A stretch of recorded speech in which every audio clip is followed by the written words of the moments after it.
अपने बारे में बताइए आप। My name is Gurvinder Kaur. I belong to village Hodla Kala, district Mansa. I have done diploma in civil engineering from Thapar Polytechnic College, Patiala, and after that I have done Bachelor of Engineering from Thapar Institute of Engineering and Technology, Patiala, and post that I joined as junior engineer in PWD in 2023. So it's been since then I am working as junior engineer in Provincial Division Mansa, subdivision Budlata. तो अभी 1 साल ही हुआ आपको approximate. Approximately 2 years.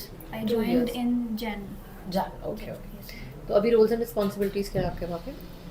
अभी ma'am मैं वहाँ पे like for first 1.5 year I have been working in office. तो वहाँ पे मुझे ऑफिस में PWD में जो भी NOCs वगैरह के लिए या फिर एस्टिमेट्स पास होते हैं उन सब का रिकॉर्ड और उन सबको मैनेज करने का काम होता था। अभी मैंने लेटली ज्वाइन किया है as a junior engineer on site. तो वहाँ पे जो भी काम कंस्ट्रक्शन का चल रहा है, बिल्डिंग का काम चल रहा है, वहाँ पे मैं सुपरवाइज कर रही हूँ उस बिल्डिंग को। So Gurvinder, do you face any challenges कि being a woman on site जाना पड़ रहा है? मैम बीइंग अ वुमेन वाला तो कोई चैलेंज था नहीं, but there was a challenge कि like it is a big site. It has it's like 50 to 70 workers are working under me. So to manage that I learned slowly. So now I can manage. That is what I learned from there. तो अभी shift क्यों करना चाहते हो? Ma'am मेरा शुरू से गोल था कि एटलीस्ट ग्रेड ए की पोस्ट पे जाऊँ, and I always wanted to work as a environmental engineer. It's one of my favorite subject from college only. So that is why, and also cause वहाँ पे जब मैंने कॉलेज पास आउट किया तब ऐसी अपॉर्चुनिटी आई नहीं। तो जो अपॉर्चुनिटी आई cause of financial conditions that were prevailing at that time in our family, तो I just grab the opportunity and joined as a junior engineer. But 2 साल यहाँ पे भी हो चुके हैं, कुछ Yes, सालों में ma'am. आपकी प्रमोशंस, आई थिंक 6-7 साल बाद प्रमोशंस हो जाती है आपकी। Ma'am, promotions are really late. It's like 10 to 15 years in PWD. Okay. So that is why main आपका प्रमोशंस का प्लान है, इसलिए आप शिफ्ट करना चाहते हो। No, ma'am. My interest is in more interest is in environment engineering only. तो environment related कोई प्रोजेक्ट कुछ किया हो पहले? Ma'am during my college time वहाँ पे हमने रेन वाटर हार्वेस्टिंग के लिए करा था, पोरस एसफॉल्ट पेवमेंट्स का प्रोजेक्ट करा था। ओके। आपने एनवायरमेंटल इश्यूज अपने एरियाज ऑफ इंटरेस्ट बताया, right? Yes ma'am. So belonging to a farmer family, yes ma'am. तो आपने देखा कि अभी स्टबल बर्निंग, ये सारी चीज़ें, क्या आप खुद अपने पेरेंट्स को कैसे अवेयर करा रहे हो, या आपकी फैमिली में कैसे चेंजेस आ रहे हो? मैम पिछले 2-3 साल से चेंजेस आए हैं। Like my father shifted from stubble burning to mulching of the stubble. उसके अलावा जो मैं अवेयरनेस लेके आना चाहती हूँ वो ये है कि फार्मर्स को नॉलेज दी जाए इस चीज़ के लिए कि क्या क्या और मेथड्स हैं। One is this, otherwise I YouTube पे कुछ कंटेंट दिखा देती हूँ कि ये तरीके हैं, आप ये ऑप्ट कर सकते हैं। So this is the one way I am convincing my family to shift with the तो अपने पूरे पिंड में आप ये कर रहे हो या सिर्फ अपने फैमिली में कर रहे हो? मैम सिर्फ फैमिली में करती हूँ। सिर्फ फैमिली में? तो अवेयरनेस तो ही नहीं, तो घर पे ही होगी बस। मैम पिंड वाले ऐसा है कि जब तक आप किसी लेवल पे नहीं होते तो लोगों को समझाना मुश्किल हो जाता है। पर एक विलेज में तो एक जेई की पोस्ट लगी है, तो वो तो बहुत उसको अच्छा मानते हैं। बट मैम मैं जी अभी एनवायरमेंट इंजीनियरिंग में नहीं हूँ, तो बट चलो आप कोई पोस्ट पे हो भी उनके लिए, हाँ जी। तो बीइंग अवेयरनेस आप तब भी स्प्रेड कर सकते थे, एटलीस्ट अपने विलेज लेवल पे आप स्प्रेड कर सकते हो। Yes ma'am. तो वो आपने इनिशिएटिव नहीं लिया अभी? इनिशिएटिव एज इन हमारे जो आस पड़ोस में लोग हैं वहाँ पे तो किया है, एज इन होल विलेज में मैंने उस लेवल पे नहीं किया है। तो क्या लगता है क्या चैलेंजेस आएंगे इन फ्यूचर, बिकॉज कन्विंसिंग करना फार्मर्स को जो वो चीज़ कब से कितने ईयर से फॉलो कर रहे हैं? मैम जब तक उनको पूरी नॉलेज इस चीज़ की प्रोवाइड नहीं की जाती, जब तक उनके पास सारे मेथड्स या फिर चीज़ें नहीं पहुंचती, तब तक वो कन्विंस नहीं होंगे। One is that, and the second is जब तक हम उनके सामने एक प्रोटोटाइप नहीं रख देते कि अगर हम ये मेथड अपनाते हैं तो इसमें इन्वायरमेंट का भी फ़ायदा है और हमारा भी फ़ायदा है, यील्ड में जो चेंजेस आएंगे, तो एक प्रोटोटाइप उनके सामने रखना बहुत ज़रूरी है। Other is that, and the third thing is उनके लिए एक मेजर चैलेंज हमारे लिए ये है कि उनको कुछ ना कुछ सब्सिडी या फिर उनकी सपोर्ट के लिए हमें कुछ फाइनेंशियली सब्सिडीज़ वगैरह अरेंज करनी पड़ेंगी। एयर पॉल्यूशन इंडेक्स अभी दिल्ली का कितना चल रहा है? It's around 400, around 400 400। प्लस। और पंजाब का कंपैरेटिवली? पंजाब का कंपैरेटिवली लेस है। अब स्मोक रिड्यूस्ड है? Yes ma'am.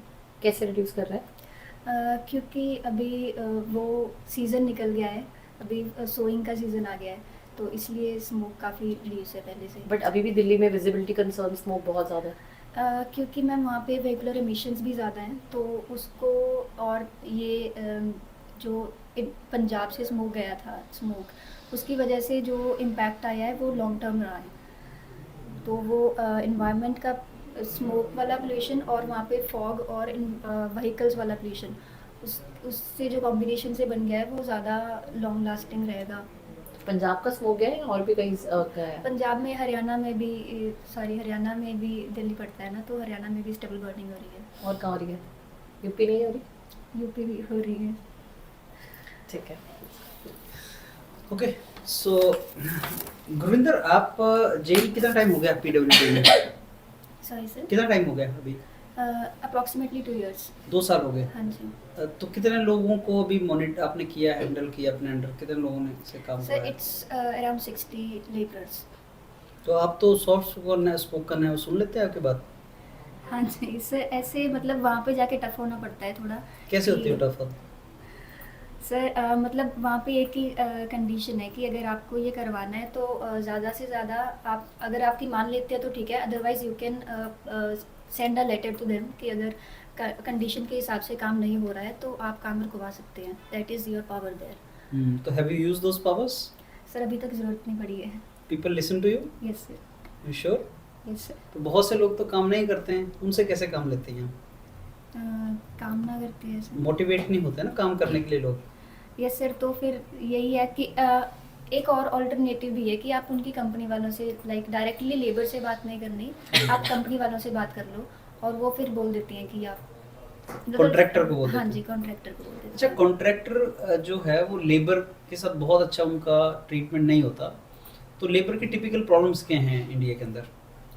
सर एक तो जब लेबर जाती है किसी भी कॉन्ट्रैक्टर के अंदर काम करने के लिए, वहाँ पे उनको रहने के लिए शेल्टर वगैरह नहीं प्रोवाइडेड होता है। सेकंड इज़ लेबर के जो बच्चे होते हैं उनके लिए कोई स्कूलिंग, कोई एजुकेशन का वो नहीं होता। एंड थर्ड इज़ कई बारी पेमेंट्स डिले हो जाती हैं, लाइक कॉन्ट्रैक्टर फिर पेमेंट्स नहीं करती हैं। लाइक एक जो प्रॉब्लम आई थी हमारी साइड पे कि दिवाली के टाइम पे, त्योहार के टाइम पे फंड्स डिले हो गए बिकॉज क्योंकि फॉर्मेलिटी ज़्यादा हो जाती है गवर्नमेंट सिस्टम में, तो उसकी वजह से लेबर थोड़ा परेशान हो जाती है और थोड़ा पीछे हट जाती है काम करने के लिए। So that are the challenges that are being faced by तो labours. Did you ever advise contractor to do something for the labour? Yes sir, उन्होंने साइड पे शेल्टर्स बनाए हुए हैं उनके रहने के लिए, और बच्चों की एजुकेशन के लिए पास में स्कूल है, बट लेबर्स भेजते ही नहीं है। क्यों? उनका शायद मेंटेलिटी वहाँ पे ही डेवलप हो गया है कि मतलब आप यहीं पे बड़े हो जाओगे और यहीं पे काम उनकी करोगे। मदर्स काम करती हैं, हाँ जी। तो फिर उनकी- कैसे भेजेंगे बच्चों को? कैसे करेंगे वो? कुछ और रीजन हो सकता है बच्चों को ना भेजने का स्कूल? सर रीज़न तो मतलब जब बच्चा 3-4 साल का हो जाता है और गवर्नमेंट स्कूल्स में इतनी फैसिलिटीज़ होती हैं कि पास में स्कूल है तो बच्चा चल के जा सकता है वहाँ पे, खाने का मिलता है, कुछ खाने वाने की दिक्कत होती नहीं, वहाँ पे बच्चे को खुद ही पढ़ के ही आना है। तो आई थिंक उस टाइमिंग के लिए अगर मदर्स भेज दें बच्चे को, जो मैंने उनको मोटिवेट भी किया है कि अगर मदर्स भेज दे तो उस टाइम के लिए बच्चों क्या को बोलती हैं? संभालना वो हो जाता है। तो what they say? They don't have that mentality to send their children to school. उनकी मेंटालिटी यही है कि बस यहीं पे काम, हमारे साथ काम सीख लेंगे और यही काम आगे करेंगे। क्या इस तक आप काम नहीं अलाउ करते बच्चों को? Sir 18 years. Are you sure 18 years? Child labour शायद। राइट टू एजुकेशन में क्या लिखा है? I am sorry sir. आपने सुना राइट टू एजुकेशन? हाँ जी। 14 इयर्स तक होती है ना वो? 14 साल के बाद तो काम कर सकता है नहीं? You need to be adult to work. Okay sir. आपके आते हैं चाइल्ड बच्चे आते हैं काम करने? नहीं सर, बिलो 14 तो नहीं है। बिलो 14 नहीं है ना? नहीं। अच्छा, ये पंजाब के कुछ जो मेन इश्यूज हैं एनवायरनमेंट के, वो कौन से हैं? 5 मेन इश्यूज क्या हैं? सर वन जो मोस्ट प्रिवेलिंग अभी रहा है वो तो स्टबल बर्निंग रहा है। हम्म, सेकंड वाटर पोल्यूशन जो हो रहा है कॉज हम्म, ऑफ इंडस्ट्रीज, जो पानी इंडस्ट्रीज से जा रहा है। Third is pesticides in farming, hmm, जिसकी वजह से वाटर डिप्लीट हो रहा है, सॉइल डिप्लीट हो रही है, और हम्म, एयर पोल्यूशन पे भी है। हम्म, फोर्थ इज व्हीकलर एमिशंस, जिसकी हम्म, वजह से एयर पोल्यूशन हो रहा है। हम्म, एंड फिफ्थ इज डिफॉरेस्टेशन, हम्म, क्योंकि जो लोग अभी भी डिपेंडेंट है फ्यूल पे, हम्म, वो लाइक जो गवर्नमेंट हम्म, ने रोड साइड पे ट्रीज लगाए हैं वहाँ हम्म, से काट काट के ले जाते हैं, हम्म। तो वो भी अफेक्ट कर रहा है। अच्छा, आपने ये सुना है RRR? Reduce, reuse, recycle. हाँ, क्या होता है? सर इसमें हमारे तीन मोटिव्स होते हैं। लाइक फर्स्ट, अगर हम कोई भी चीज़ यूज़ कर रहे हैं, हम ये कोशिश करें कि हम like if we are using a plastic bag, hmm, तो हम कोशिश करें कि हम उसको कम यूज़ करें, हम लेके ही कम आएंगे अपने घर के अंदर, हम्म, मतलब रिड्यूस कर दे अपना use. Hmm, second is reuse, अगर हम कुछ भी प्लास्टिक का यूज़ कर रहे हैं तो हम एक ही बार यूज़ करके फेंक ना दें, हम उसको रीयूज़ कर लें, अगर मतलब अगर प्लास्टिक वो दोबारा यूज़ करने लायक है तो। थर्ड इज़ रिसाइकल, अगर वो रीयूज़ करने के बाद हम उसको ऐसे ही ना फेंकें, उसको या तो कबाड़ी वाले को या फिर जो भी प्लास्टिक कलेक्ट करता है जहाँ से रिसाइकल होके आती है उनको दे दें, ताकि वो रिसाइकल होके किसी और मटेरियल। ई वेस्ट से क्या समझती हैं?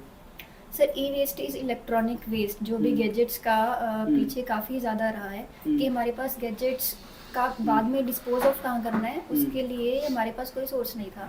अभी जो रिसेंट पास हुआ है नॉर्म्स या एक्ट, उसमें यही है कि अगर आप like I am purchasing a laptop, तो कंपनी वालों को एक्स्ट्रा कुछ पे करना होता है हमें, जो कि बाद में रिफंड या फिर MRP में कुछ उसकी एडजस्टमेंट कर लेते हैं। तो हम बाद में यूज़ करने के बाद if we want to sell it back, we can back it to company itself. आपने मोबाइल किया कभी अपना dispose of?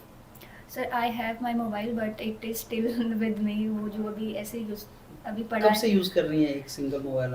No sir, I have the old phone which is at my home, I haven't घर ही रखा disposed हुआ of. तो करना नहीं डिस्पोज? सर उस टाइम पे ये नहीं था कि कंपनी वालों को वापस कर दे। अभी जो पड़ा है मतलब जो हमारी गली में आता है कबाड़ी वाला, तो वहाँ पे हम इलेक्ट्रॉनिक वेस्ट दे सकते हैं, वो ले जाता है। वो कहाँ लेके जाता है फिर? Sir that I don't know, may be क्योंकि वहाँ पे वही रिसाइकल वाला आ गया, कुछ मेटल्स वहाँ पे निकाल लेते हैं और उसको फिर दूसरी जगह पे यूज़ कर लेते हैं। अच्छा, जैसे आपने एसफल्ट पेमेंट पे वर्क किया था कॉलेज में, हाँ जी सर। सो थोड़ा सा इसका बताएंगे एक बारी, जैसे पेमेंट कहीं पर हम पेमेंट यूज करते हैं बट एंड हाँ sometimes we use road, sir what is actually the difference between these two terms? Sir the basic difference is जो हमने वैसे हमारी रोड्स जो बनती हैं वो उसमें हम हर तरह की एग्रीगेट साइज़ का यूज़ करते हैं, but in case of asphalt pavements हम बड़े साइज़ का एग्रीगेट यूज़ करते हैं और स्मॉल साइज़ का एग्रीगेट्स कम यूज़ करते हैं, ताकि उसमें पोर्स रहें और वो जो पानी है वो नीचे पास कर जाए। तो उसमें क्या होता है, उससे स्ट्रेंथ रिड्यूस हो जाती है। पानी ये के नीचे पास करने से क्योंकि हमने एग्रीगेट्स वो डेंस नहीं बना ना, कॉम्पैक्ट नहीं बना, तो वो उसकी लोड कैरिंग कैपेसिटी भी कम होगी, जितना भी कोई मटेरियल पोरस होगा उतनी उसकी स्ट्रेंथ कम होगी। तो क्योंकि वो उसकी स्ट्रेंथ, तो हमें स्ट्रेंथ के साथ कॉम्प्रोमाइज़ करना पड़ता है उसमें। ये पेमेंट में यूज करते हैं छोटे साइज का पार्टिकल नीचे और बड़ी साइज का ऊपर? हाँ जी। अच्छा, और रोड में सिंगल बड़ी साइज का पार्टिकल यूज करते हैं? नहीं सर, जो नॉर्मल कंस्ट्रक्शन होती है उसमें हम डेंस कॉम्पैक्ट बनाते हैं अपनी लेयर, ताकि वो ज़्यादा लोड ले सके।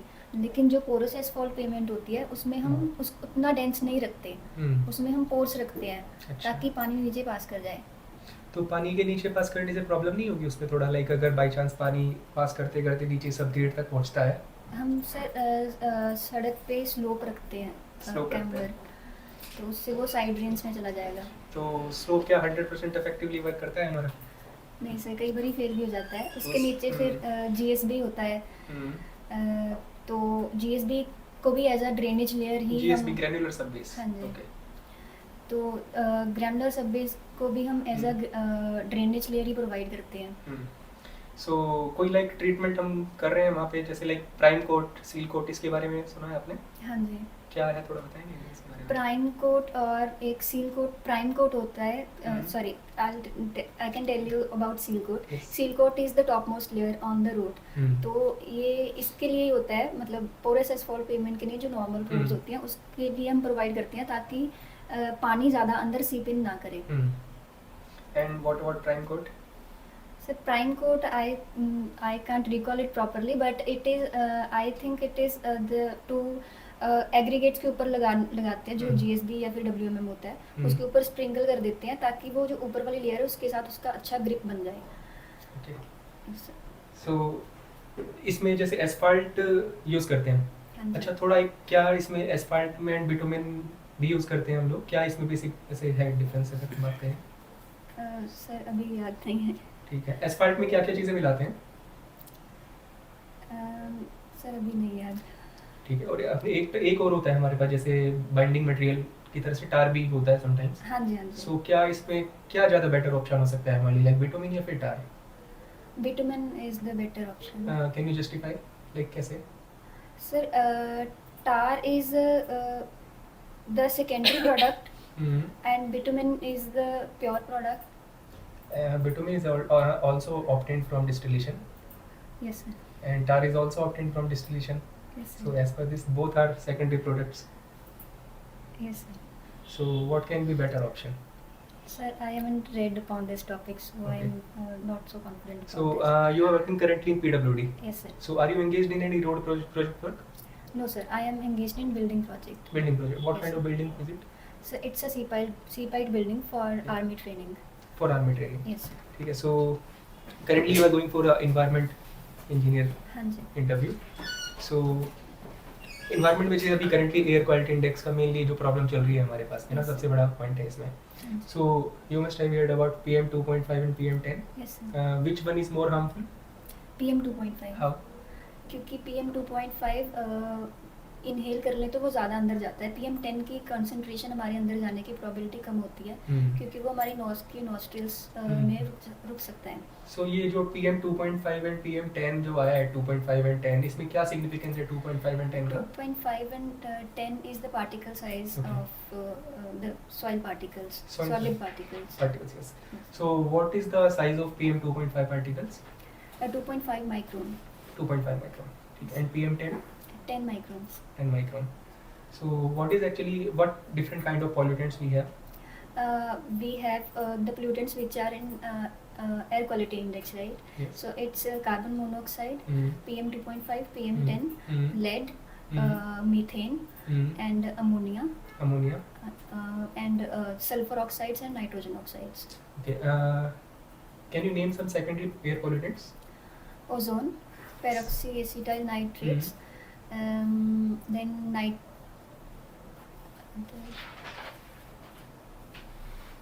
H2S sulfur H2SO4? H2S. H2S. H2S sir.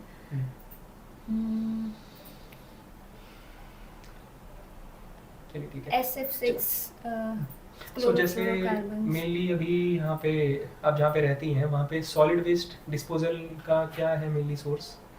Sir जो तो लाइक डिकम्पोजेबल है, जो विलेजेस में ज़्यादा मटेरियल डिकम्पोजेबल होता है, ऑर्गेनिक मैटर होता है, तो वो तो हम हमारे घर पे या फिर हमारे विलेज में हम खेतों में डाल देते हैं. अच्छा. ज़्यादा यही होता है. एज अ मैन्योर वर्क करता है? हाँ जी, अच्छा. एज अ मैन्योर हम यूज़ कर लेते हैं उसको. और जो प्लास्टिक वेस्ट होता है वो हम कबाड़ी वाले को बेच देते हैं.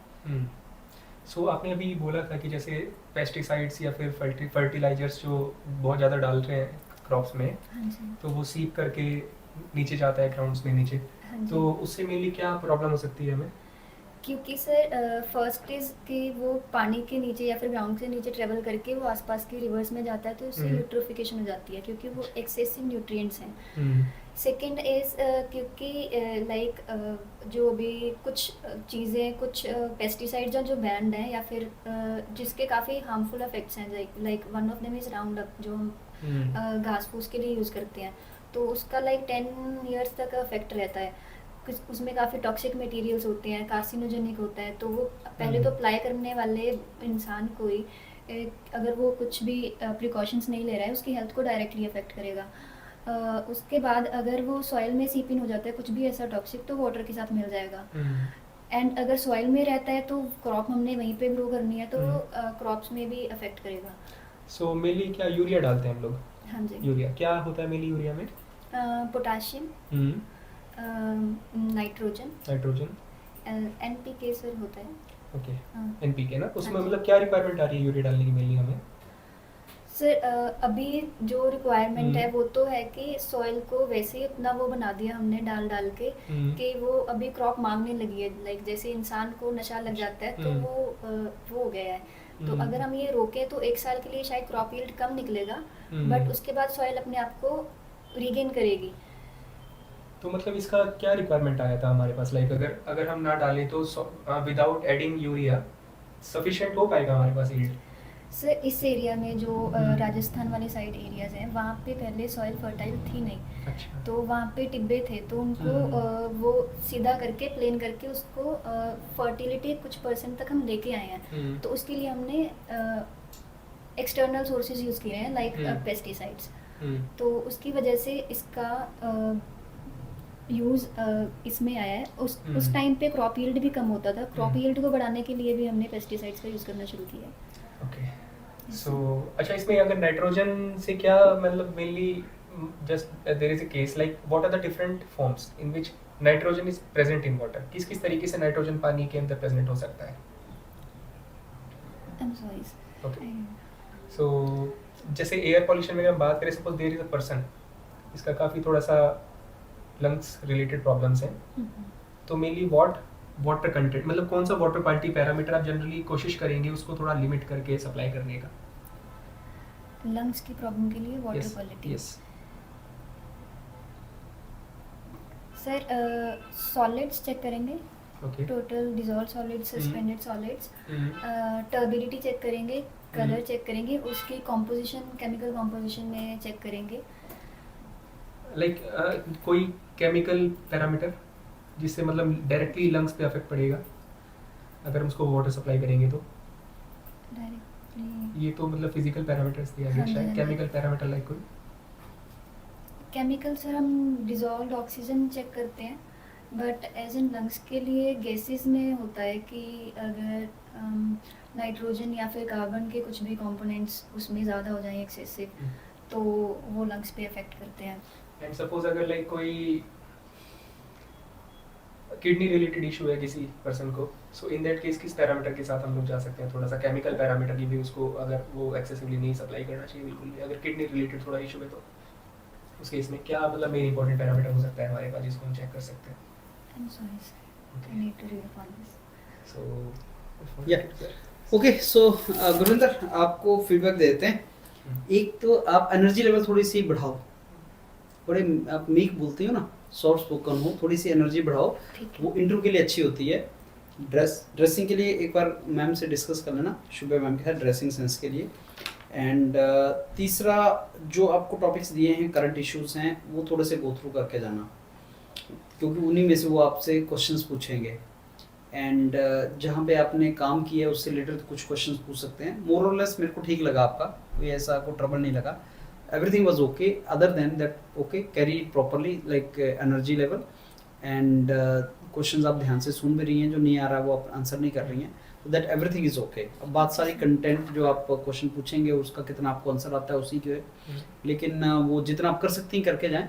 करंट इश्यूज को थोड़ा सा रिवाइज कर लें जो Okay, चल रहा है पंजाब वगैरह का। Rest I found is good from my side. Okay sir. इस मेरा भी मतलब मेनली यही है कि लाइक 2-3 चीज़ें, environment engineering, irrigation engineering, and थोड़ा जैसे आपने ट्रांसपोर्टेशन पे वर्क किया है अपने प्रोजेक्ट पे, तो उससे देर में भी पॉसिबिलिटी की लाइक थोड़ा आपसे उससे चीज़ें पूछी जाए। लाइक कोई अगर पेमेंट कंस्ट्रक्शन से रिलेटेड में बात की, थोड़ा कंस्ट्रक्शन का थोड़ा सा एक बेसिक आइडिया रखने की कोशिश करना। एक्चुअली मैंने ये मतलब लाना नहीं था यहाँ पे, बट क्योंकि उन्होंने पूछ लिया तो ठीक है, अभी पढ़ना पड़ेगा। थोड़ा सा मतलब जस्ट एक बेसिक आइडिया हो, ऐसा नहीं कि बहुत ज़्यादा लाइक कुछ हाँ जी, हाँ डेप्थ जी। में। तो कोई आप ऑलरेडी एग्जाम निकाल ही दिया है आपने, तो वो तो आपका प्रूफ है कि वही आपको चीज़ें आती हैं। वो जस्ट एक कई बार प्रैक्टिकल चीज़ों के लिए पूछ लेते हैं कि चलो प्रैक्टिकली कितना इनको एप्लीकेशन का आइडिया है जस्ट इस पर्पस के लिए। हाँ जी। बाकी way of answering is good, मतलब मुझे ठीक लगा। बाकी टेक्निकली ये 2-3 चीज़ों पे थोड़ा सा रिवीजन कर लेना, क्योंकि टेक्निकल पोर्शन में पूछेंगे तो इन्वायरमेंट पे, इरिगेशन पे, और थोड़ा सा ट्रांसपोर्टेशन पे भी आप कर सकते हो अगर लाइक आप वहाँ पे बताने जा रहे हैं कि भाई मैंने इसमें प्रोजेक्ट पे वर्क किया है तो। बाकी right, okay, Thank you so much. Thank you.